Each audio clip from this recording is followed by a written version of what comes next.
wish I had my wine in my wine glass, because baby, I'd be eating the girls up right now. I'd be eating the girls up.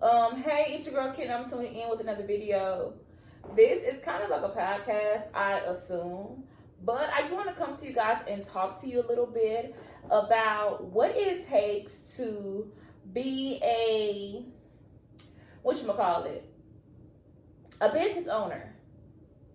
People don't understand. I'm gonna get right into it. Like, this ain't no Willy Foo. People don't understand that having a brand is literally you being an entrepreneur.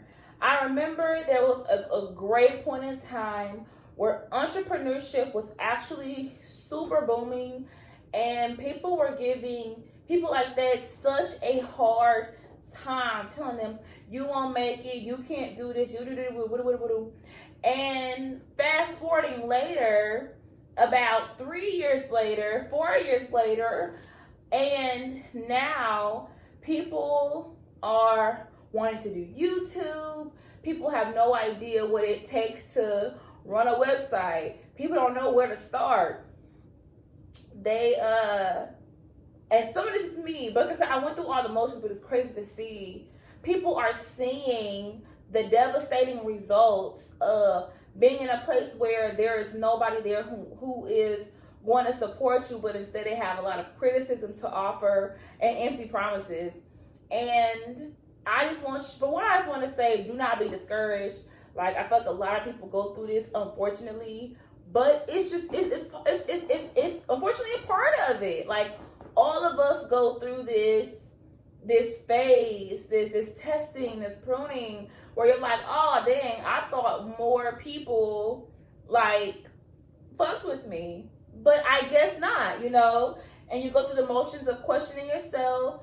Is this a good product? Am I a good person? Am I showing up right? Am I in the right profession? Should I change some stuff up? Should I pivot?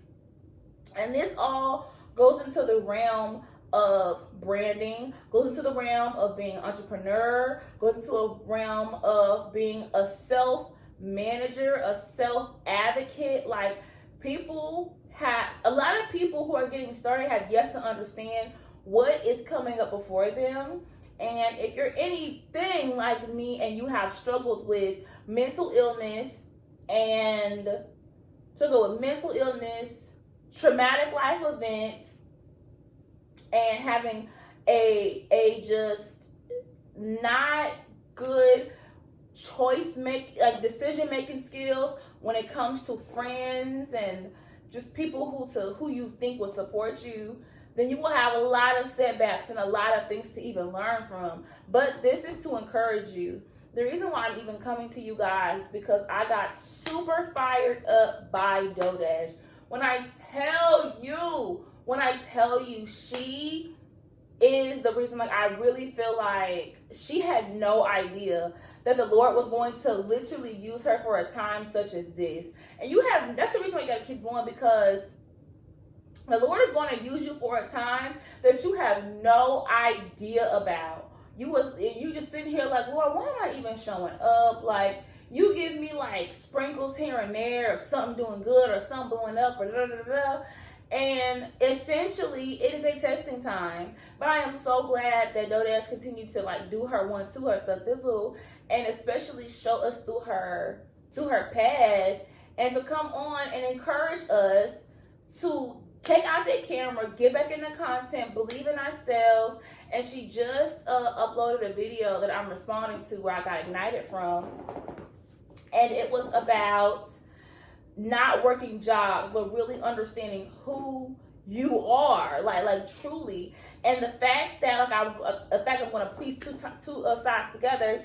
The fact that people are going to buy into you.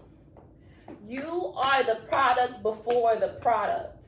Like, nobody cares nothing about nothing if it's not tied to nobody. People think that just social media, but you don't understand, word of mouth is still very powerful. I don't care what you say. Community is still so powerful. I don't care what you say. Ride or dies are the way to go. Going out into the world, not just posting content just to meet the numbers, just to meet the likes, just to meet the subscribers, just to meet it all, but to sit there and build and cultivate a community. And she has also cultivated, as you can see, apparently through her drastic weight loss, her drastic weight loss, through her everyday daily posts, showing us how she has completely pivoted her life. Before the fame, before this taste of fortune, she was already diligently working on herself. And anybody who has gotten into DoorDashing, into delivering groceries, into doing all these third party things, they are entrepreneurs. They are practicing what it's like showing up for yourself without a schedule, learning what it feels like to literally make money you are worth coming out of your regular jobs. Because honestly, I tell people all the time, like, why would you not work for yourself? There's so many opportunities.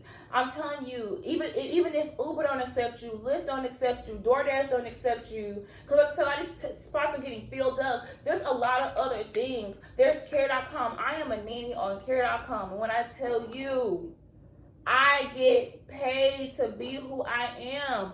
Like, never in my life did I ever think that in a couple years, the same year that I was homeless and I had nothing, I went from working a job where I was doing physical, strenuous labor, got paid, went literally from working at Dollar Tree getting paid, what, 12, 13 an hour, and then going to this other job and getting paid, I think, 17 or 18 an hour, and then fast forwarding into selling my art, getting paid $200, $300 a night for a few hours, and then pairing that with nannying and getting paid like getting paid $24 an hour. That's the rate that I chose, between $20 and $24 an hour. But like I said, it depends.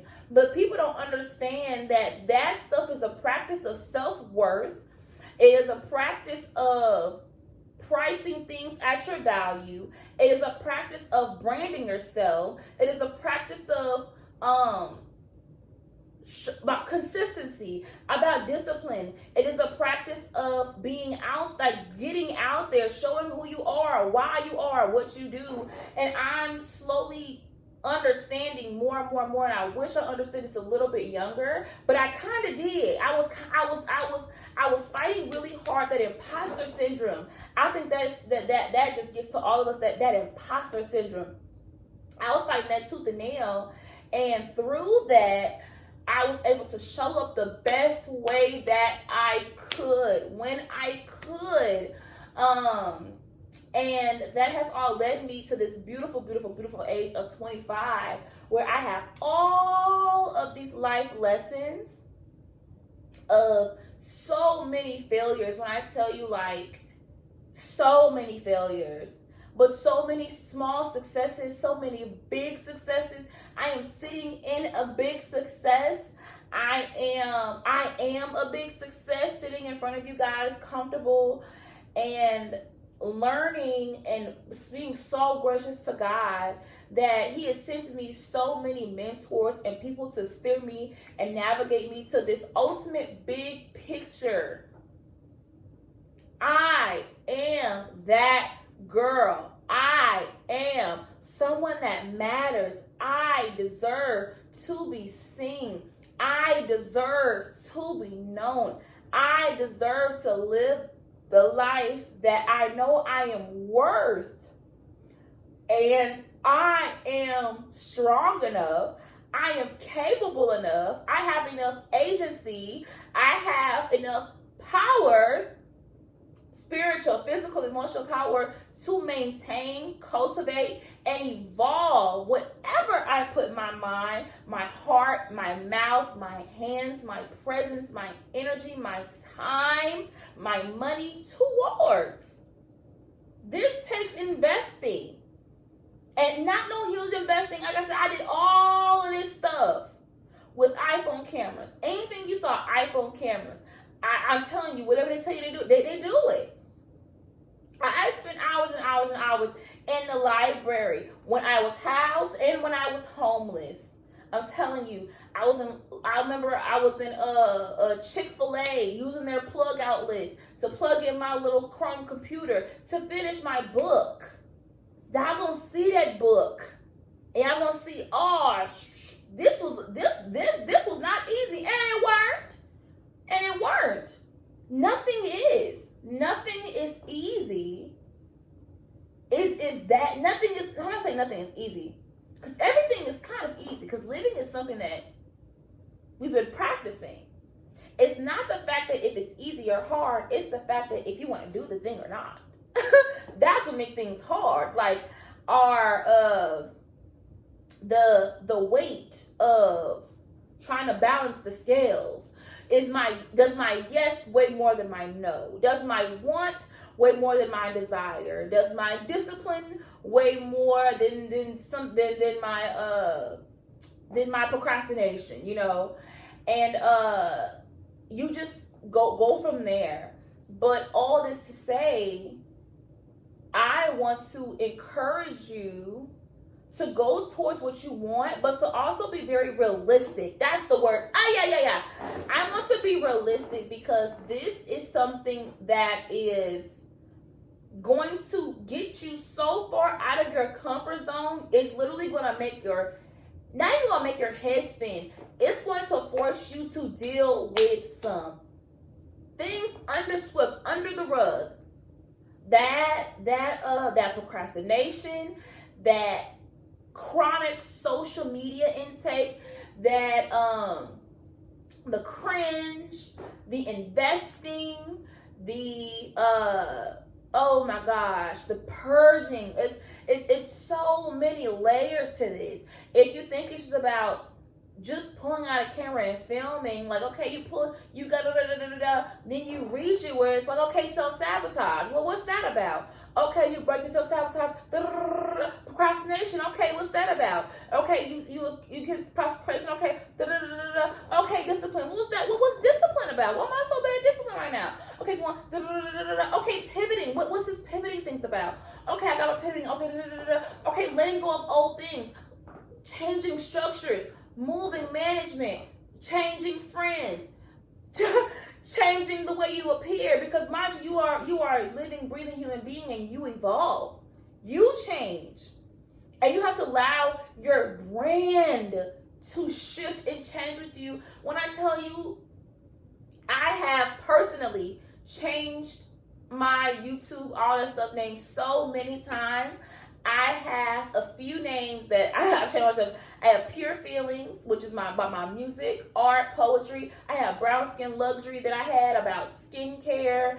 I've had The Love Frequency, which is when I was in a space where I knew I was radiating the love frequency. I was so big into switching my paradigm into meditation, activating my pineal gland. And now I'm at Pretty Like Jesus, and that is because I'm at a place where I feel like I understood that all that I do is a glory to God, and I want to reflect in what I do. What's your brand name? Well, my brand name is Pure Feelings, but you can always find me under Jesus, under God. So you want to look up Pretty Like Jesus, but you're going to find Pure Feelings, but you're going to find the Pure Feeling podcast, but you're going to find the music, but you're going to find the Brown Skin Luxury. You know what I'm saying? And you're going to find everything else that I create, and it's going to be something beautiful and wonderful. And once I get to a place, not only will you be able to find that on social media, on third media platforms, but you'll be able to find it on my own website, where I have my own blog, my own space, doing my own things, getting my own traffic, getting my own community, and really honing in on what I need to do. But it takes practice, and knowing that, for one, you need to always start showing up for yourself. Why is DoDash successful right now? She shows up all of the time. All of the time, she's responding to comments. And not only that, she's putting people on, which is huge, which is big, and people don't want to put people on, and that's insane. That's insane. And she puts people on, She comes as herself. She speaks what she has in her mind at that moment, and it literally changes the trajectory of someone else's day. And she's coming from a place of knowing through what God has taught her in her life.